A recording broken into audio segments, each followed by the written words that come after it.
तो वो 3 बिल क्या है उसका पहला हिस्सा तो हम वो डिस्कस करेंगे, और दूसरा ये रहेगा कि किसान आंदोलन क्या है।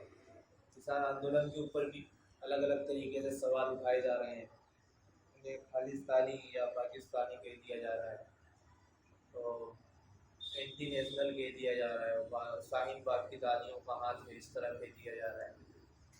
तो वो किसान आंदोलन भी असल में क्या है उसे भी थोड़ा समझने की कोशिश करेंगे। तो 3 बिल्स हैं। तो पहला बिल है farmers product trade and commerce act 2020, एक बिल तो ये है जो एक बन चुका है। दूसरा एक्ट है farmers agreement on price assurance and farm services, ये दूसरा एक्ट है। तीसरा है एसेंशियल कमोडेशन एक्ट। ये 3 अलग अलग एक्ट्स हैं जिनके खिलाफ फार्मर्स जम गए हैं।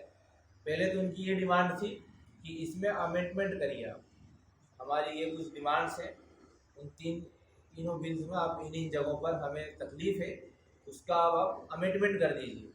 पहले तो वो ये कह रहे थे, लेकिन अब वो कह रहे हैं कि इन तीनों बिल्स को आप वापस ले लीजिए। ये तीनों बिल जो है वो हमारे खिलाफ है, किसान कह रहे हैं हमारे खिलाफ। वो क्या क्या मुद्दे हैं, और ये एकदम सिंपल मुद्दे हैं, आसानी से समझ आने वाले मुद्दे हैं। पता नहीं क्यों सरकार को समझ में नहीं आ रहा है, कोई रॉकेट साइंस नहीं है इसमें। जो बेसिक इकोनॉमिक्स भी जो लोग जानते होंगे वो भी डिमांड्स को आसानी से समझ सकेंगे, लेकिन वो पता नहीं वो सरकार को तो समझ में नहीं आ रहा। पहला और सबसे बड़ा जो मुद्दा है वो आप लोग भी सुन रहे होंगे, एमएसपी है। एमएसपी के ताल्लुक से किसान अलग अलग जगहों पर कह रहे हैं। तो एमएसपी क्या है पहले हम देख लेते हैं। एमएसपी कहते हैं मिनिमम सपोर्ट प्राइस।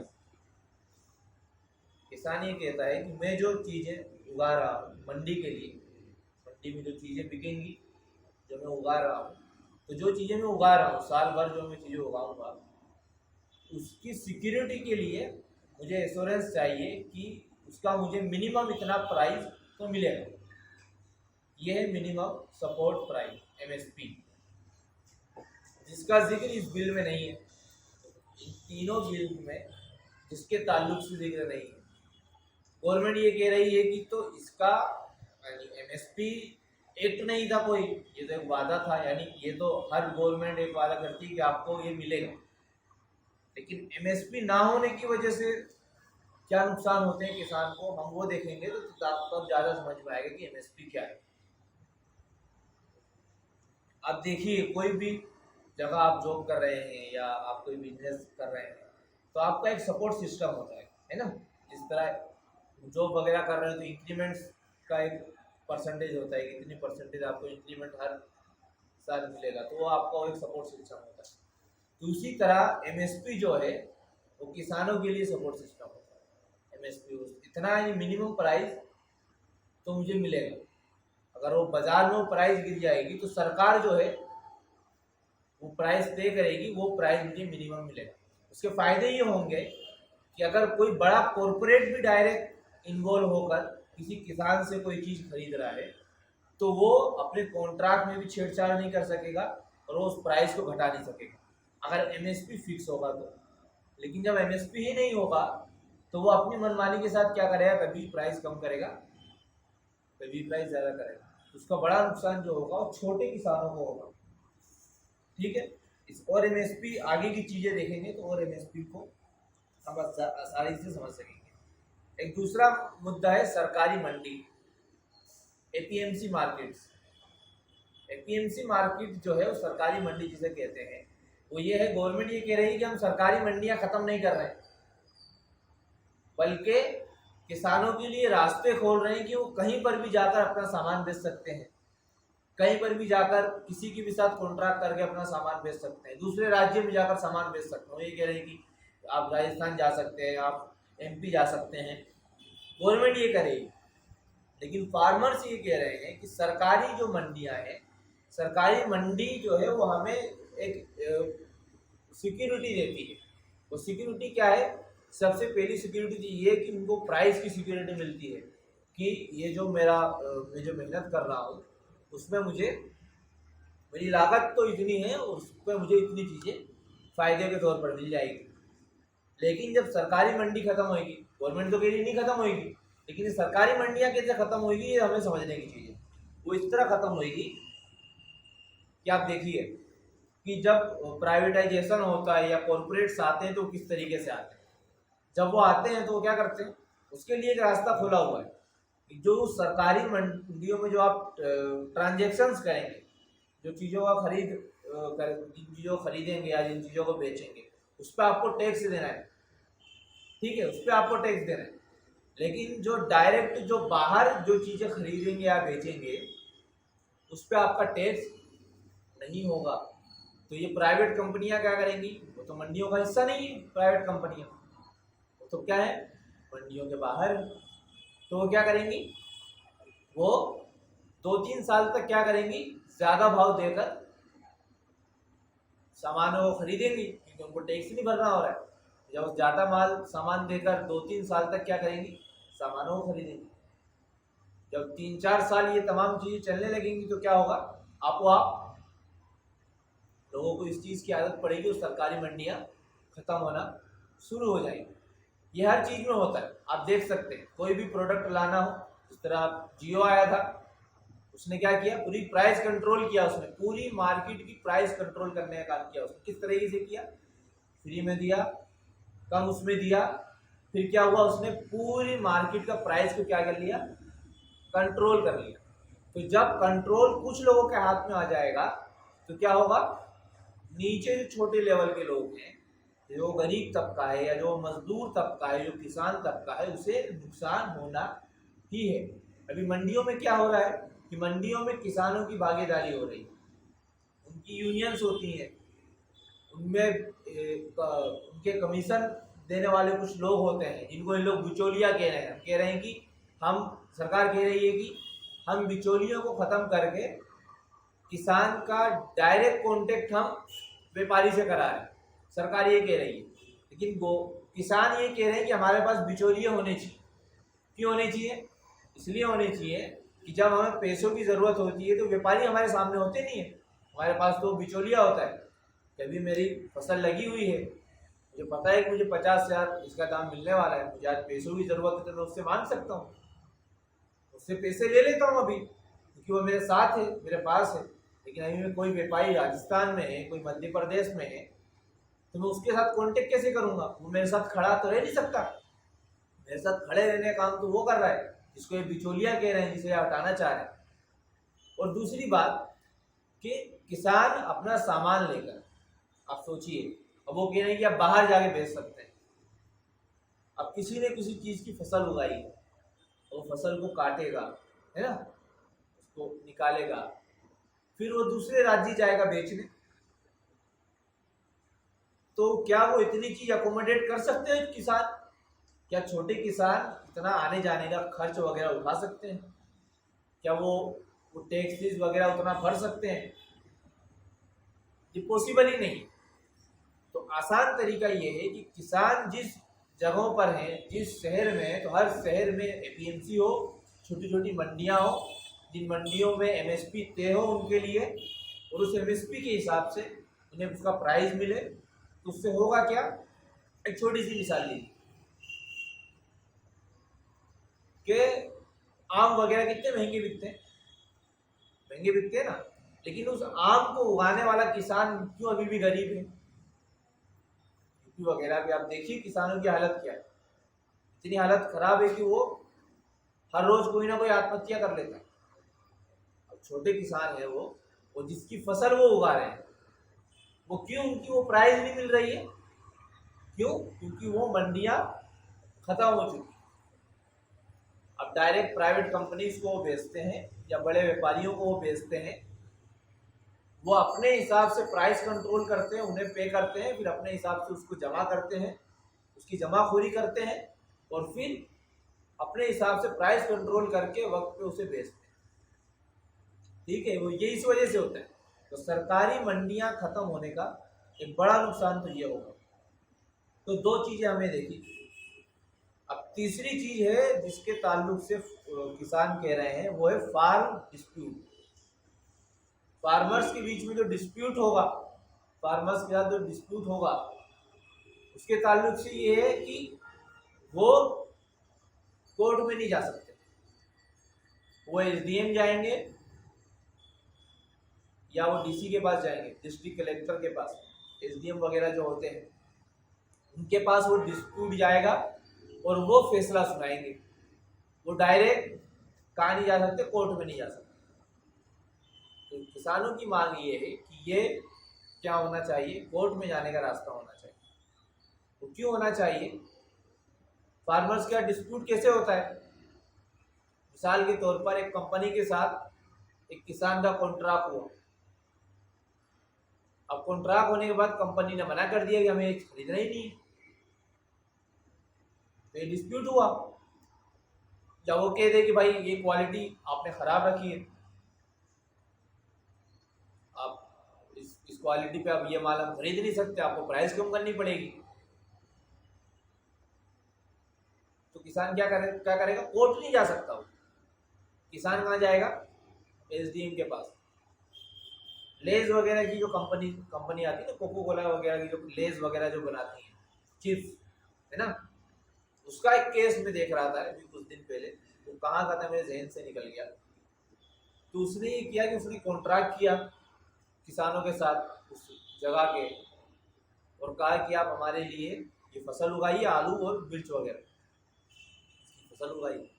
अब ये तो ऑर्गेनिक है, उसके लिए ज़मीन की ज़रूरत है और वो खुले आसमान के नीचे होगा, तो उसको जितने अच्छे तरीके से उस पर सिंचाई वगैरह की जाएगी वो उतना अच्छा निकलेगा। लेकिन जब वो कॉन्ट्रैक्ट हुआ, अब जब वो फसल बिकने का टाइम आया, तो कंपनी ने ये कह दिया कि कॉन्ट्रैक्ट में जिस क्वालिटी की बात हुई थी वो क्वालिटी का माल ये नहीं है, तो ये प्राइस पे हम नहीं ले सकते। वो मामला एसडीएम के पास गया, एसडीएम ने बोला कि हाँ बात तो सही है, या बेच नहीं सकते, ये प्राइस पे क्यों नहीं बेच सकते, वो तो भाई क्वालिटी मेंटेन नहीं हुई है। अब वो तो किसान के हाथ में है नहीं, तो कंपनी में मशीन के अंदर वो नहीं बन रहा है कि उसका वो साइज वगैरह देखा जाएगा और वो सब देख के उसको बनाया जाएगा। तो ऑर्गेनिक चीज़ है, तो जैसे निकलेगी वो सब बिकेगा। लेकिन इतनी छोटी छोटी चीज़ों में किसानों को फंसाकर प्राइस कम करवाना कौन करेंगे? प्राइवेट कंपनियां करेंगी। लेकिन जब एमएसपी तय होगा और सरकारी मंडियां होंगी तो क्या होगा? वो प्राइस उन्हें वो मिलेगा। जब वो प्राइस मिलेगा तो उसी प्राइस पर जो मंडियां जो प्राइस तय करेंगी उस पर वो चीज़ें बाहर जाएंगी, तो वो चीज़ें सस्ती भी बिकेंगी। तो ये डिस्प्यूट के ताल्लुक से भी फार्मर्स ये कह रहे हैं कि ये किसके पास होना चाहिए? हमारे पास ये वो होना चाहिए कि हम कोर्ट तक जा सकें। और ये तीसरी चीज़, चौथी चीज़ कॉन्ट्रैक्ट के ताल्लुक से जो मैंने आपको बताई कि वो कंपनीज अगर डायरेक्ट कॉन्ट्रैक्ट करेंगी तो वो किस तरीके से कंट्रोल करने का काम करती है।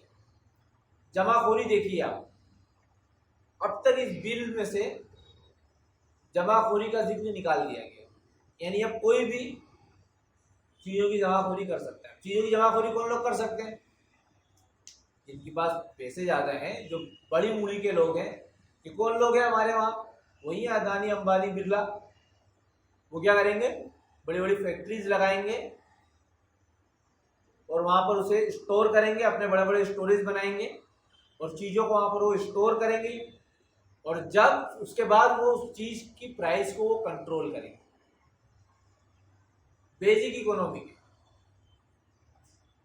के प्राइस कंट्रोल करने के लिए अगर कुछ लोगों के हाथ में अगर चले जाएगा, उसका बड़ा नुकसान क्या होगा लोगों को। ऐसे ही होती प्राइवेटाइजेशन जो फैलता है ना, कंपनियां बड़ी बड़ी यही करती, लालच देकर पहले वो फंसाती हैं, फिर उन चीज़ों को क्या कर लेती, वो कंट्रोल कर लेती। अब पूरी प्राइस को आप हर सेक्टर में देखिए, कोई भी सेक्टर आप देखिए इसमें ही हो रहा है। इवन एजुकेशनल सेक्टर्स में भी देखिए, गवर्नमेंट अब भी उस चीज़ को कंट्रोल नहीं कर पा रही। तो यही हाल हमारे एग्रीकल्चर में भी होगा। जब कृषि क्षेत्र में यह हाल होगा तो क्या होगा? जो किसान तबका है, जो अहम है इस देश के लिए, बहुत सारी चीज़ों को कंट्रोल करने के लिए उसमें वो धीमे धीमे क्या होगा, धस जाएगी। अब देखिए जहाँ पर भी प्राइवेटाइजेशन पहुंचेगा लोगों को बड़ा नुकसान होगा। प्राइवेट कंपनियां देखिए आप, हमारा जो वो क्षेत्र है, फ्लाइट्स वगैरह जो प्राइवेट चलती हैं, या ट्रेन को भी अब इवन बहुत सारे प्लेटफॉर्म और ट्रेन को बेचा जा रहा है, गवर्नमेंट की तरफ से आ रही है कि अभी हम इसको बेचेंगे। तो ये जो तमाम चीज़ें हो रही हैं, इससे क्या होगा कि अगर ये प्राइवेटाइजेशन की तरफ देश बढ़ा, गवर्नमेंट की जितने भी बिल आ रहे हैं उसमें सेंटर पॉइंट प्राइवेटाइजेशन होता ही है। इसके पहले एजुकेशनल बिल आया था, उसमें भी यही एक अहम मुद्दा था। बीच में इन्होंने एक एनवायरमेंटल ड्राफ्ट लाया, उसमें भी यही मुद्दा था। और अब जब ये फार्मर्स बिल आ रहा है, उसमें भी बड़ा मुद्दा यही है कि ये अब देश को प्राइवेटाइजेशन की तरफ तेजी से बढ़ाने का काम वो कर रहे हैं। कोई जिक्र नहीं है, लेकिन वो छटक बारियां उसमें रखी गई हैं जिसके जरिए से क्या होगा कि तेजी से प्राइवेटाइजेशन होगा, वो बड़ी बड़ी मूड़ीवादी कंपनियों को फायदा पहुंचाने का वो काम करेंगे। एक डेटा आया था, एक सर्वे है, सर्वे के हिसाब से अभी बिहार में मंडियां नहीं है,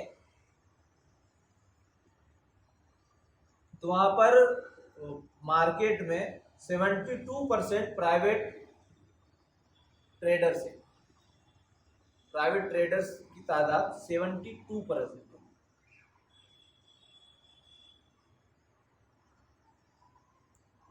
और उसके मुकाबले में पंजाब में 9% है ट्रेडर्स, प्राइवेट ट्रेडर्स। और बिहार में मंडियां सिर्फ 7% बची, 7%। कहीं जिक्र नहीं है कि मंडियों को खत्म किया जाएगा या मंडियों को बंद किया जाएगा, लेकिन प्राइवेटाइजेशन को इस तरीके से बढ़ावा देना कि आपको आप वो चीजें बंद होने लगे। और पंजाब में कितनी परसेंट है मंडियां?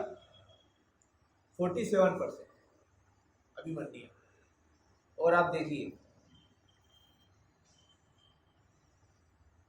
कोऑपरेटिव गवर्नमेंट एजेंसियां होती हैं, जो कोऑपरेटिव होती हैं, सरकार का और कुछ प्राइवेट सेक्टर्स मिलके कोऑपरेटिव जो एजेंसियां बनती हैं, वो बिहार में 1% है और पंजाब में 42%। अब देखिए कितना बड़ा गैप है। जो चीज़ें वहाँ हो चुकी हैं बिहार में और जो चीज़ें यहाँ होंगी उसका कितना फर्क पड़ेगा। इनपुट डील्स, जो डायरेक्ट डील्स होंगी कॉन्ट्रैक्ट्स वगैरह से, वो बिहार में 19% है और पंजाब में सिर्फ 2%। जब मंडियाँ होंगी जहाँ अच्छा दाम मिलेगा तो क्यों भाई कोई बाहर डील करने जाएगा।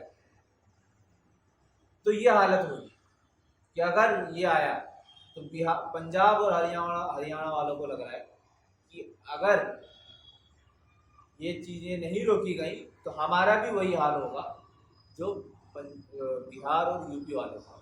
अब देखिए बड़ी तादाद में मजदूर जो हैं यूपी बिहार से निकलकर पूरे देश भर में जाते हैं मजदूरी करने। इवन पंजाब में भी अपनी ज़मीन जोतने के बाद वो पंजाब जाता है और वहाँ पर भी जाकर वो वही काम करता है। क्यों करता है? क्योंकि उसको उसकी फसल का अच्छा दाम नहीं मिल रहा है, क्योंकि उसका शोषण किया जा रहा है, जिसकी वजह से उसे क्या करना होता है कि अपना स्टेट, अपना राज्य छोड़कर बाहर निकलना पड़ता है और जगह जगह वो बंधुआ मजदूर की तरह काम कर रहा होता है। तो एक बड़ा फर्क इस चीज़ का है जिसके लिए ये लोग खड़े हैं। अब हम कुछ चीज़ें किसान आंदोलन की देख लेते हैं, इसके बाद हम आज की इस सेशन को पूरा करेंगे। अब देखिए किसान आंदोलन को ट्रोल करने का जो काम किया जा रहा है, उसके ऊपर सबसे बड़ा इल्जाम ये लगाया जा रहा है कि यहाँ पंजाब और हरियाणा वाले लोग ज़्यादा हैं और पंजाब इसे लीड कर रहा है। तो पंजाब की गवर्नमेंट बेका कर लोगों को भेज रही है, कांग्रेस की गवर्नमेंट है, ये इल्जाम लग रहा है। वो लोग लीड क्यों कर रहे हैं? क्योंकि उन्हें अभी समझ में आ रहा है, ये जो मैंने आंकड़ा आपको बताया, इन आंकड़ों की वजह से वो लीड कर रहे हैं कि अगर वो अभी भी नहीं निकलेंगे तो क्या होगा कि उनकी भी वही हालत हो जाएगी जो हालत बिहार वालों की। अब हुआ ये कि जब वो लोग जमा हो गए तो इन्हें भी उसी तरीके से ट्रीट करने की कोशिश की गई जिस तरीके से एंटी सीए मूवमेंट को ट्रीट करने की कोशिश की गई। एक पूरा ट्रेंड सेट कर दिया गया है इस देश में। तो ट्रेंड क्या सेट किया गया है कि एक ट्रोल आर्मी बनाई गई कि कोई भी जेन्युइन रीजन खड़ा होगा, कोई भी जेन्युइन इशू खड़ा होगा, तो उस इशू का कोई लॉजिकल जवाब तो गवर्नमेंट के पास है नहीं, क्योंकि वो पहले से ही बिके हुए हैं अदानी अंबानी के साथ। तो क्या होगा, क्या उसे डाइवर्ट करना है, तो उनके पास स्ट्रक्चर है उसका पूरा, उन्होंने उसको इंस्टीट्यूलाइज कर दिया उन्होंने पूरे इंस्टीट्यूशन से उनके पास। वो इंस्टीट्यूशंस क्या है, उनका सबसे बड़ा इंस्टीट्यूशन उनका मीडिया है। मीडिया के ऊपर उन्होंने जबरदस्त कंट्रोल किया हुआ है। मीडिया पूरा यही चला रहा है, खालिस्तान के नाम से चला रहा है, शाहीन बाग के नाम से चला रहा है। अब देखिए दो अलग अलग मुद्दे, एक मुद्दा किसानों का है और एक सिटीजनशिप का मुद्दा था। तो इन दोनों मुद्दे को क्या किया गया, कैसा मर्ज किया गया, इस तरह मर्ज किया गया। अब देखिए जब वो दिल्ली पहुंचे तो उनके साथ बात करने के पहले क्या करा गवर्नमेंट ने, खड्डे खोदे, ट्रैक्टर्स वगैरह लगा दिए, लाठी चार्ज करे, पानी छोड़ रहे, टीयर गैस डाल रहे। एक बेसिक राइट जो इंडियन सिटीजन को मिलता है किसी भी डेमोक्रेटिक कंट्री में, वो ये है कि वो अपनी बात को रख सकता है। वो रख सकता है कि भाई मुझे ये तकलीफ है, वो उसको ये राइट है, यानी कॉन्स्टिट्यूशनल राइट है उसके पास ये कि वो अपनी बात रख सकता है। तो गवर्नमेंट ये काम कर रही है, सबके साथ उसने ये किया, फिर वो यही कर रही है कि वो इस राइट को छीनने का काम कर रही है और उसके जितने भी तरीके हो सकते हैं उनके पास, उन तमाम हथकंडों को वो अपनाती रहती है। दूसरा देखिए आप, यानी ये सीए के टाइम पे क्या हुआ था, एंटी सीए मूवमेंट जब खड़ी हुई थी उस टाइम पे क्या हुआ था, और उन लोगों के साथ क्या किया गवर्नमेंट, उन लोगों के साथ भी वही किया।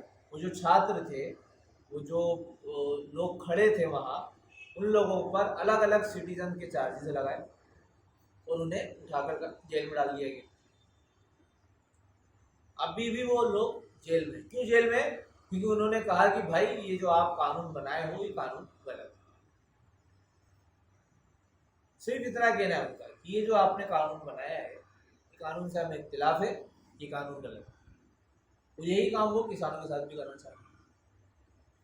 आप सोचिए बिल्स को किस तरीके से पारित किया गया। इन्होंने कोरोना जैसे सेंसिटिव इश्यू को भी किस तरीके से इस्तेमाल किया। आप देखिए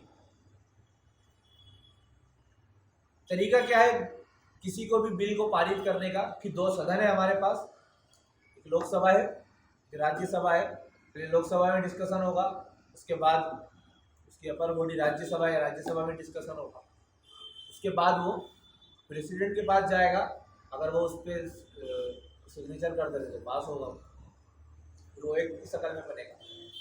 इसका फायदा उठाते हुए कई बिल्स इन्होंने पारित की, डायरेक्ट दोनों हाउस में डिस्कशन कराए बगैर संसदीय समिति में से पारित करके सीधे उसे एक्ट बना। तो ये किसी भी डेमोक्रेटिक स्ट्रक्चर को कमजोर करने का सबसे बड़ा काम है। कुछ लोगों के हाथ में कैसे फैसला हो सकता है 121 करोड़ लोगों का, 72 या 77 की टीम होगी इनकी संसदीय समिति की, इतने कम लोग मिलके 121 करोड़ लोगों का फैसला कैसे सुना सकते हैं। ये तो किसी भी डेमोक्रेटिक कंट्री पे सबसे बड़ा आता है। तो ये जितने भी काम गवर्नमेंट कर रही है ये पूरे ही पूरे एंटी कॉन्स्टिट्यूशनल है, कॉन्स्टिट्यूशन के सब खिलाफ, डेमोक्रेसी को या फिर लोकतंत्र को खराब करने का, कमजोर करने का काम, और ये हमेशा से ये लोग करते आए। तो अब हमारी क्या जिम्मेदारी है, हमें इस इशू को किस तरह लेना चाहिए एज ए स्टूडेंट कम्युनिटी या एज अ यूथ कम्युनिटी। हमें इस इशू को इस तरह लेना चाहिए कि जो बिल्स हैं इस पे अलग अलग जगहों पर हम डिस्कशन करें तो इसे और अच्छी तरीके से समझने की कोशिश करें। जब हम उसे समझेंगे, कम से कम समझेंगे, जब हम इसे और अच्छी तरीके से समझेंगे, उस इशू को समझने की कोशिश करेंगे, तब हम उनके साथ कदम से कदम मिलाकर खड़े हो सकें। अभी तो सिर्फ फार्मर्स ही वहाँ तक पहुँचे। अगर इस देश का फार्मर या किसान को नुकसान पहुँचेगा तो आने वाले कल में फिर उन्हीं सब चीज़ों से हमें नुकसान पहुँचेगा। तो ये कुछ मोटी मोटी बातें थी बिल्स के ताल्लुक से। मैं यानी ज़्यादा बहुत लोग की ज़बान इस्तेमाल किए बगैर या एक्ट में जो बड़े बड़े मुद्दे बनाए गए हैं या जो टर्मिनोलॉजीज इस्तेमाल की गई हैं उसे यूज़ करे बगैर आसान लैंग्वेज में भी कुछ चीज़ें समझाने की कोशिश कर रहा था। उम्मीद है कि वो तमाम चीज़ें आप लोगों तक पहुँची।